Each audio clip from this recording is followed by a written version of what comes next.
confiança para o mercado de cyber e parceria. Vocês acham que existe uma dificuldade um pouco maior por ser um mercado de segurança? Porque, por exemplo, como que vou confiar em alguém que já teve um problema de segurança? Para não citar exemplos aqui nossos, né? Vou citar a Microsoft. Ahá, te peguei. Microsoft teve um problema com um hacker russo. Vocês ficaram sabendo isso aí. Então, como que eu vou confiar agora no sistema operacional da Microsoft, meus servidores, minhas estações de trabalho, meu Deus?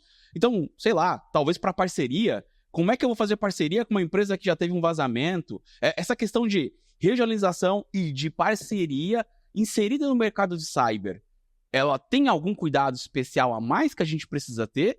Ou a gente entende que ainda é business, né? Tudo é negócio e a gente trata como se fosse um negócio, independente da área de atuação de cada um. O que vocês acham? Existe essa influência? Boa pergunta, hein? Bom, primeiro fato, né? Tudo que a gente traz está bem avaliado e bem testado, né? Não impede de acontecer um incidente. Tá todo mundo sujeito a um incidente aqui. Seja de cyber, seja na vida pessoal, seja na tropeção. Então, isso pode acontecer. O grande ponto é não aprender com o que aconteceu, né? A gente vê muita gente hoje que sofre acidente, continua praticando as mesmas políticas ali e acaba não aprendendo com as lições aprendidas, né? Na verdade, o PDCA, melhoria contínua, eu acho que é o que vai diferir quem é realmente o fabricante, o fornecedor que agregue valor e possa ser confiável do que não é confiável.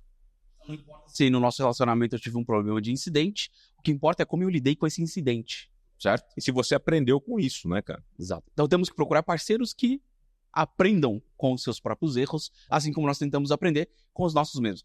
Mas, Thiago, você que tem um pé aqui e um pé lá, quer dizer, talvez um pé e meio lá e meio pé aqui, isso também acontece lá fora? Essa relação, tanto regional quanto de parceria, entre empresas que tiveram problemas de segurança, existe também lá fora?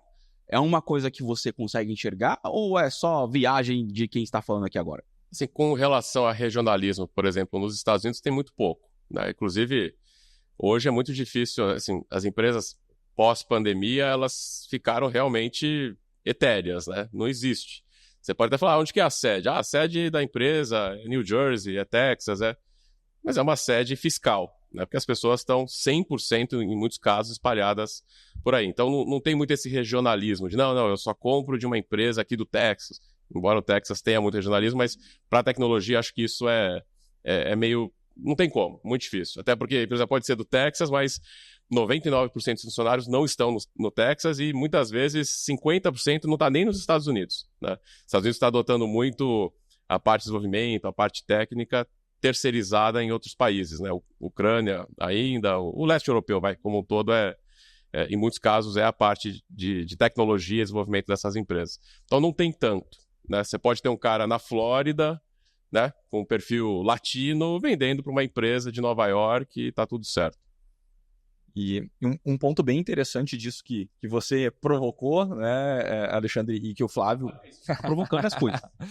E que o Flávio complementou. O Flávio disse que é importante a empresa aprender com os erros, né? E outro fator importante que eu acho é como a empresa se posiciona em um incidente, né? Então a gente vê casos no mercado de empresas que tentam esconder. Eu acho que isso gera uma falta de confiança enorme. Quanto mais a empresa é transparente dentro de um processo de incidente de segurança, ninguém está livre, né? O Flávio comentou, cara, a gente está... Incidente é só questão de quando. Exato. E muitas vezes até já está acontecendo, é só que você não sabe. Dependendo do tamanho da empresa, exato, deve ter 30 incidentes já acontecendo e você só não descobriu ainda. Eu acho que um fator divisor de águas nisso, na questão de confiança em uma empresa, é a transparência. É a forma como essa empresa se posiciona no mercado durante ou pós um incidente, né? E aí a gente viu alguns casos aí nos últimos anos, e o que eu mais chamo a atenção é o caso da LastPass, por exemplo, né?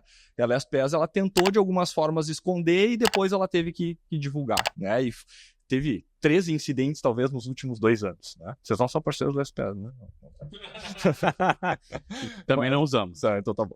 E nós também não. Então tá tudo certo. Mas a forma como ela agiu e se posicionou no mercado gerou uma insegurança muito grande, sabe? Porque fica aquele bota casaco, tira casaco, sabe? Ah, não teve incidente, teve incidente. Não teve incidente, teve incidente. Tá, mas peraí, essa empresa tá falando a verdade ou não tá? E quando a gente começa a questionar a verdade, gera uma falta de confiança. E Cyber é baseado em confiança. Claro que sim, claro que sim. esse caso da LastPass, porque, se não me engano, né, se eu não estiver falando besteira, então me deem aí vamos dizer, um salvo-conduto neste caso. Se não me engano, neste caso, teve o vazamento, aí, né, escondeu-se, daí depois falou que era uma coisa menor, que não tinham tido acesso às senhas e etc. dos clientes, mas depois descobriu-se que foi o engenheiro de desenvolvimento que teve um problema com um acesso e etc. E que, de fato, o cara poderia ter acessado toda e qualquer senha de qualquer um e tirado a criptografia da senha, que é pior ainda. Ou seja, ela tentou, talvez, minimizar um problema que era maior, e quando o pessoal foi investigar para ver, descobriu-se muito mais coisa. Como diria a minha avó, a mentira tem perna curta. Se você quer trabalhar com cyber, não conte a historinha da carochinha. Venha trabalhar com a NGX ou com a Icon, que você vai estar bem suportado.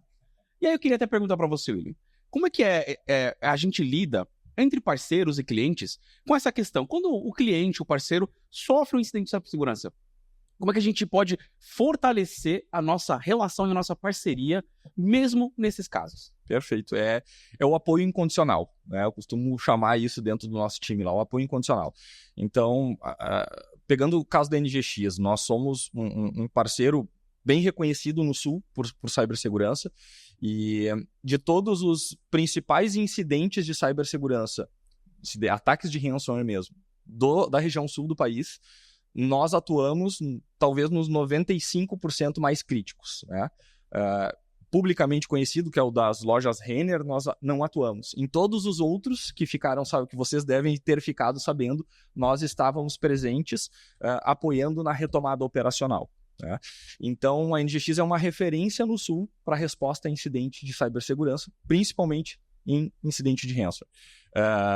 Nós tivemos em talvez 90% dos casos que reconstruíram o ambiente do cliente completamente. Né? Então é algo bem crítico, é um trabalho de semanas fazendo isso. Obviamente os sistemas mais críticos, os processos mais críticos são restabelecidos antes, mas é um processo que perdura por semanas. E eu não vou citar nomes de empresas aqui porque seria antiético, mas enfim, algumas foram divulgadas no mercado, outras nem tanto, né? Outras nos grupos de segurança, né? Transitaram os nomes, mas a gente esteve presente nisso. E é um cenário perturbador. Se eu puder definir, é um cenário perturbador, porque assim, a maior parte dos incidentes são percebidos durante a madrugada e, poxa, eu recebi ligações segunda-feira às 5 da manhã. O cara me ligou assim, cara, eu preciso, uma voz de desespero, assim, eu preciso de todo o teu time aqui agora. E, cara, em 5, 10, 15 minutos, tinha 30 pessoas conectadas numa sala de guerra, né? Alguns presenciais, outros remotos, depende da cultura do cliente, mas com praticamente 50% do time da NGX lá conectado com esses clientes e ajudando já uma parte do time na atividade de investigação, né, de descobrir paciente zero, descobrir a linha, né, a forma de entrada, outro time já identificando a extensão do ataque e um outro time já trabalhando, né, na reconstrução, pensando com o cliente na reconstrução. Então a gente cria linhas de ação dentro de um incidente para realmente fazer uma resposta efetiva, para que aquele cliente fique o menor tempo possível indisponível, mas que também ele não volte à disponibilidade com algum risco de segurança que ele possa sofrer um segundo ataque. Isso acontece, né? A empresa começa a restabelecer o sistema sem entender onde começou e, cara, o atacante está lá dentro ainda. Né? Já aconteceu casos, tá? Já aconteceu o caso do cliente não respeitar o rito, não respeitar o processo de uma resposta a incidente. Não, cara, vamos começar a subir. E quando ele começou a subir, ele teve um segundo backup e aí o backup quebra. Exato. Plano de quantidade de negócios, que a gente vai falar aqui em breve. Gerenciamento do dia zero, né? E como responder ao incidente, como são os primeiros passos da crise, né? São coisas fundamentais. É igual um plano que muita gente faz e bota na gaveta e nunca executa, né? Então isso tem que ser testado. Acho que é uma coisa que eu vejo no mercado, um gap aí, que muita gente escreve, legal, documenta, mas ok. Quando você simulou a evacuação do prédio para saber se realmente vai funcionar e ninguém vai morrer queimado, né? isso acontece. E a questão de cultura, né? A gente falou numa reunião recente um pouco disso, né? De realmente até a empresa inteira ter a cultura de cyber, né? De segurança. Exato. Porque teve um caso que a gente estava comentando em que fez-se tudo isso, criou-se lá o War Room, né? Contingência, tudo, mas tinha unidades Que tinham autonomia própria e começaram a reconectar né? com links paralelos. Então, Na pessoa física, sabe? Eu tenho aqui um link da operadora tal, conecta, liga aí, vamos fazendo as coisas. E a empresa estava parada, com todos os sistemas, né? Sim. E os caras tentando um meio alternativo de retomada. Dentro da empresa. Exato. Né? Fora da área de cyber, claro, né? A área já operacional. Mas, quer dizer, é uma falha de cultura. Claro. Falta de alinhamento interno, né? Plano de contingência. Exato. Até falta de comunicação. O plano de comunicação é algo muito importante dentro de um desastre ou dentro de um plano de continuidade. E um ponto interessante, assim, né? Teve um ataque específico que a gente participou da retomada operacional, que foi em 2022, início de 2022, quinta-feira, véspera de carnaval, de quinta para sexta. O cliente me ligou na noite de quinta-feira e disse assim, cara, eu tô com um problema de infraestrutura que meus servidores caíram. Infraestrutura, a princípio não tinha se identificado que era um ataque cibernético. E aí ele tinha os seus servidores lá dentro do data center da Oi, lá em Porto Alegre, era o cyber da Oi, e a gente deslocou uma equipe para lá para entender o que estava acontecendo. Quando a gente chegou lá, as famosas telinhas, né, com o disclaimer lá na tela, né?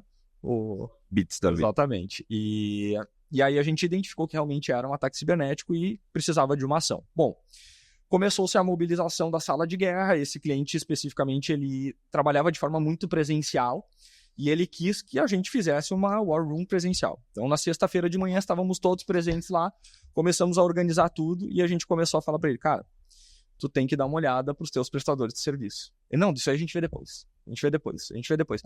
Quando a gente conseguiu estabelecer uma linha de ação, já era sexta-feira no final do dia. Carnaval. Então a gente estabeleceu um roteiro de ação e esse cliente especificamente ele não tinha nenhum mapeamento de sistemas dele.